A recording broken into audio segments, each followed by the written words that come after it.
আসসালামু আলাইকুম। এই ভিডিওতে আমরা টেন্ডার সিকিউরিটি রিলিজের বিষয়টা দেখব। তো প্রথমে PRI থেকে দেখে নিই। ধরে নিই আমরা এই টেন্ডারটির টেন্ডার সিকিউরিটিটা রিলিজ করব। আমরা আগে পেমেন্ট অপশনে যাই। Tender security, view. হ্যাঁ, দেখা যাচ্ছে ৩২ জন বিডার, কারো টেন্ডার সিকিউরিটি রিলিজ করা হয়নি। তো ধরে নিই আমরা এই লিস্টে সবার টেন্ডার সিকিউরিটি রিলিজ করব। তো আমরা প্রোগ্রামে চলে যাই।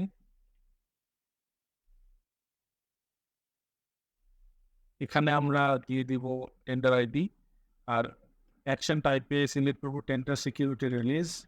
এখানে লিখা আছে enter the name of tender rules tender security will not be released.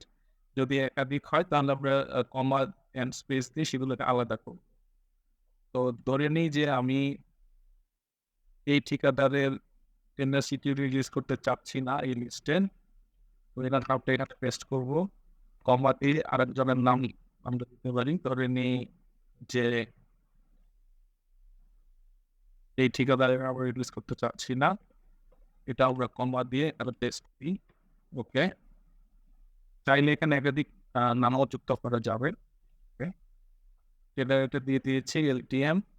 এখানে আমরা ইউজার নেমে সিলেক্ট করব হচ্ছে XNP, অর্থাৎ PID থেকে টেন্ডার সিকিউরিটি রিলিজ হবে। আমরা স্টার্টে ক্লিক করে দিব।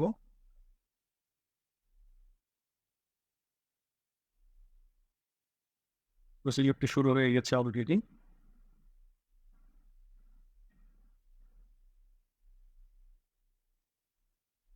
দেখো টেন্ডার সিকিউরিটি একে একে রিলিজ করছে এবং কমেন্টে রিলিজড শব্দটা লিখে দিচ্ছে অটোমেটিক।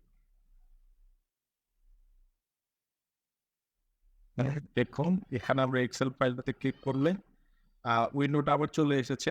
তার মানে আমাদের প্রসিডিউরটা শেষ। এটা আমরা ক্যান্সেল করে দিব।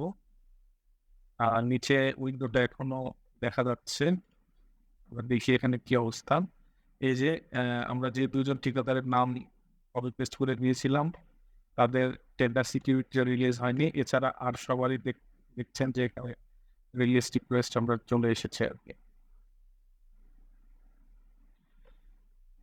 ধন্যবাদ।